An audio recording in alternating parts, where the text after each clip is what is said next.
Hello दोस्तों, welcome to my YouTube channel. मेरा नाम है पंकज चौधरी।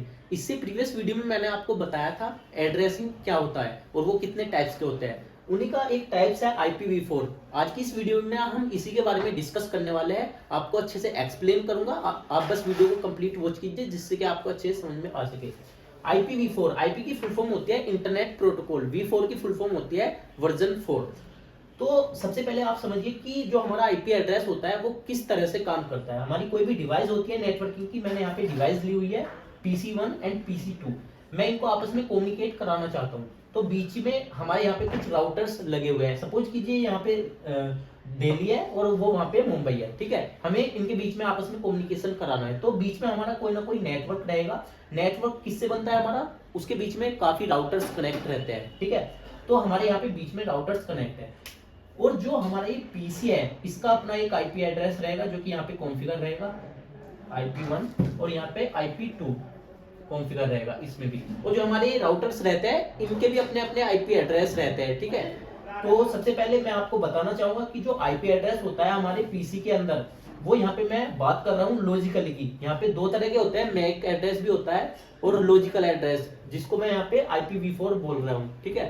तो इसको हम लॉजिकल बोलते हैं यहाँ पे और मैक एड्रेस को बोलते हैं हम फिजिकल, ठीक है। तो मैं यहाँ पे बात कर रहा हूँ IPv4 की। तो इस साइड पे हमारा आईपी कॉन्फ़िगर रहेगा, इस साइड पे हमारा आईपी एड्रेस कॉन्फ़िगर रहेगा। तो जब भी हम कोई भी यहाँ पे ट्रांसफर करेंगे किसी भी मैसेज को, तो हमें कैसे पता चलेगा कि हमें PC2 के पास किस तरह से जाना होगा?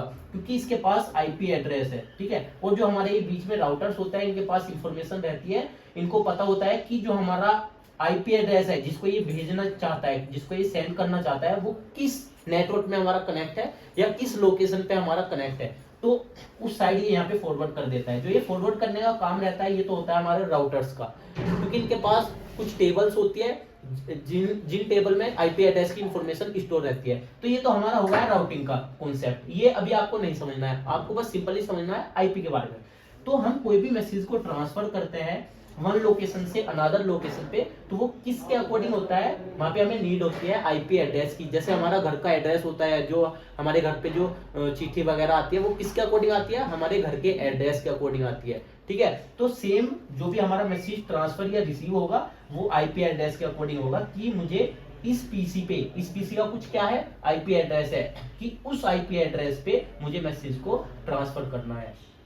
तो ये उसी के अकॉर्डिंग होगा। तो यहाँ पे एक मोस्ट इंपोर्टेंट रोल रहता है यहाँ पे आईपी एड्रेस का। अगर हमारे पास आईपी एड्रेस ना हो तो हम नेटवर्किंग में कुछ नहीं कर पाएंगे, ठीक है। तो आपको यहाँ पे अच्छे से समझना है। अब मैं बात करता हूँ जो IPv4 होता है ये लॉजिकली होता है। ये मैंने आपको स्टार्टिंग में ही बता दिया था कि ये एक लॉजिकल एड्रेस होता है। ये चेंज भी हो सकता है। सपोज कीजिए हमारी ये डिवाइस है, मैं इसमें आईपी एड्रेस को चेंज भी कर सकता हूँ, ठीक है। आप खुद के लैपटॉप में भी जाकर देख सकते हो जो भी उस पर आईपी पड़ी रही होगी, ठीक है। जो वहां पे आपको, अगर आपने राउटर से कनेक्ट किया होगा तो आपको वहां पे प्राइवेट आईपी मिल रही होगी, आप उसको अपने अकॉर्डिंग भी चेंज कर सकते हो, ठीक है। तो ये लॉजिकल एड्रेस होता है और इसका जो साइज होता है वो 32 बिट का होता है। ये आपको याद रखना है। इंटरव्यू में आपसे अक्सर पूछा जाता है कि जो हमारा IPv4 होता है उसका साइज कितना होता है, तो आपको याद रखना है 32 बिट का होता है, जो कि बाइनरी फॉर्म में होता है। बाइनरी फॉर्म कौन सी लैंग्वेज होती है? 0-1 की फॉर्म में, जो कि 0-1 की फॉर्म में रहती है। थर्ड बात करते हैं ऑक्टेट की। इसमें 4 ऑक्टेट होते हैं। ये मैं आपको बताऊंगा कैसे हमारे 4 ऑक्टेट होते हैं। फिर भी मैं आपको यहाँ पे बता देता हूँ, जो हमारी 8 बिट होती है ना, 8 बिट, वो इक्वल टू होता है यहाँ पे 1 ऑक्टेट, ठीक है। तो हमारी यहाँ पे 32 बिट है। 32 बिट किसके इक्वल हो गया? 4 ऑक्टेट के, ठीक है।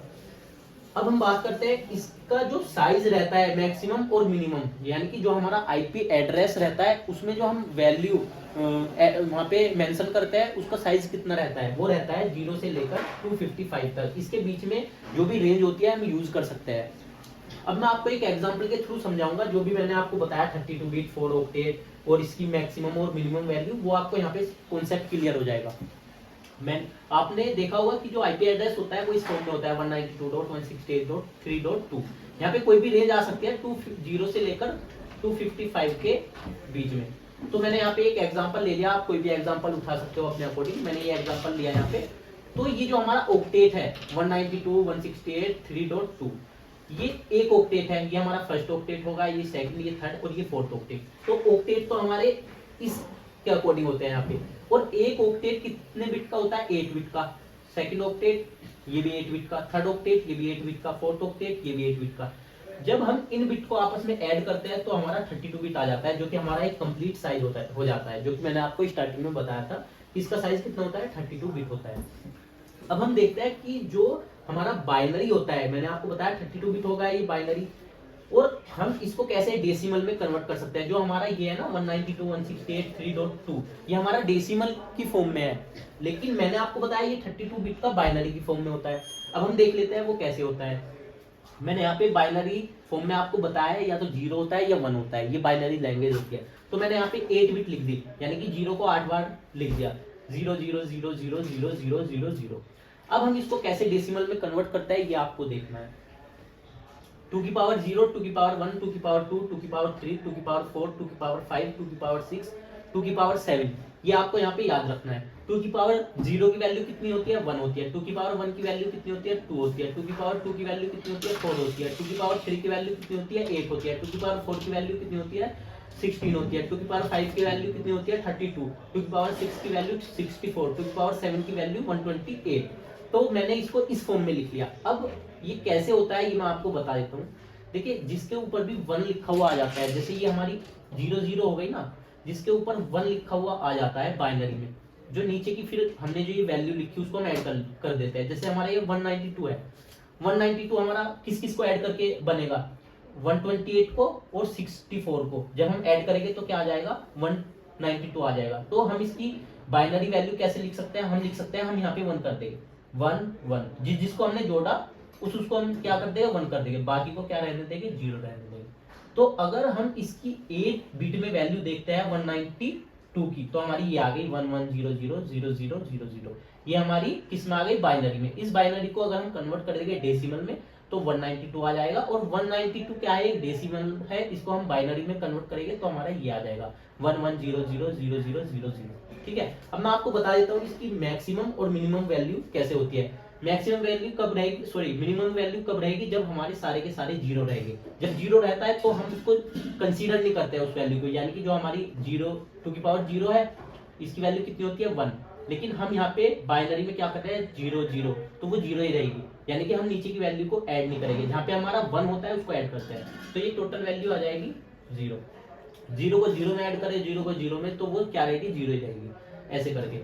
लेकिन जब अगर पूरी की पूरी बिट जो हमारी 8 बिट है वो 1 कर दे, हम 1 किया 1 किया 1 किया 1 किया 1 किया 1 किया 1 किया, यानी कि जो हमारा ये 0 था हमने इसको क्या किया? 1 किया। 2 की पावर 0 की वैल्यू क्या है? 1 है। ऐसे ही हमारा जो हमारी 0 है इसको हमने इसको भी 1 किया। यहाँ पे 2 की पावर 2 की वैल्यू क्या है? 2 है। तो मैंने यहाँ पे वैल्यू लिखी हुई है सब, मैं क्या बोल रहा हूँ यहाँ पे कि टोटल हमारा 1 हो जाएगा, तो हम उसको ऐड करते हैं जिसका 1 हो जाता है। तो जब हम इस टोटल को ऐड करेंगे, ठीक है, 1 को 2 में, फिर जो आएगा उसको 4 में, फिर जो ऐड करके आएगा उसको 8 में, फिर जो आएगा ऐड करके उसको 16 में, ऐसे करते हुए हम 128 तक ऐड करेंगे तो टोटल ऐड हमारा 255 निकल के आएगा। इससे ज्यादा हमारी वैल्यू नहीं हो सकती है।